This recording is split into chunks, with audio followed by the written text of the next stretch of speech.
অসমৰ আই মাতৃসকলৰ বাবে আমি আৰম্ভ কৰা অৰুণোদয় যোজনা ৩,০০০ প্ৰতি মাহে ৩,০০০ টকালৈকে পৰ্যায়ক্ৰমে লৈ যাবলৈ চেষ্টা কৰা হ'ব।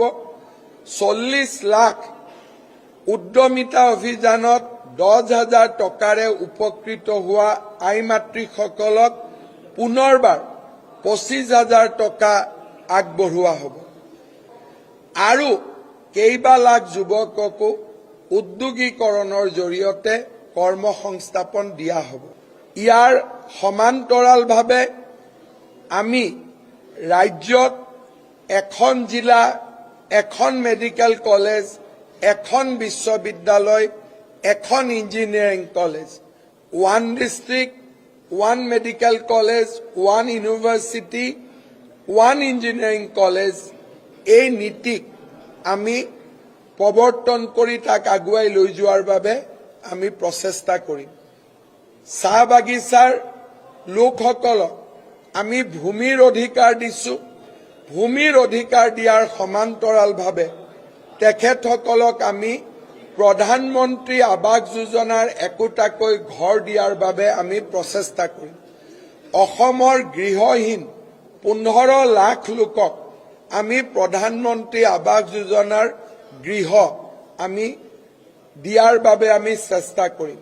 চাহ বাগিচাৰ শ্ৰমিকৰ মজুৰি বৰ্তমানৰ ২৮০ টকাৰ পৰা পৰ্যায়ক্ৰমে ৫০০ টকালৈকে লৈ যোৱাৰ বাবে আমি প্ৰচেষ্টা কৰিম।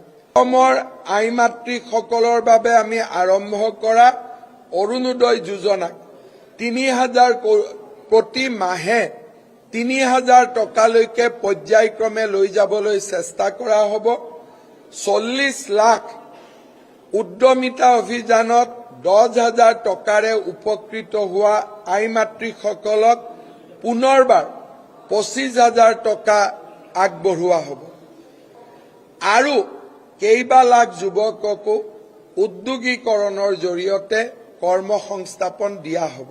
ইয়াৰ সমান্তৰালভাৱে আমি ৰাজ্যত এখন জিলা, এখন মেডিকেল কলেজ, এখন বিশ্ববিদ্যালয়, এখন engineering college, one district, one medical college, one university, one engineering college এই নীতিক আমি প্ৰৱৰ্তন কৰি তাক আগুৱাই লৈ যোৱাৰ বাবে আমি প্ৰচেষ্টা কৰিম।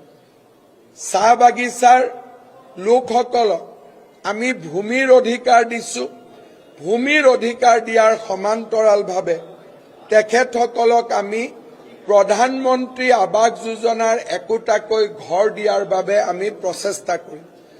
অসমৰ গৃহহীন ১৫ লাখ লোকক আমি প্ৰধানমন্ত্ৰী আৱাস যোজনাৰ গৃহ আমি দিয়াৰ বাবে আমি চেষ্টা কৰিম। চাহ বাগিচাৰ শ্ৰমিকৰ মজুৰি বৰ্তমানৰ ২৮০ টকাৰ পৰা পৰ্যায়ক্ৰমে ৫০০ টকালৈকে লৈ যোৱাৰ বাবে আমি প্ৰচেষ্টা কৰিম।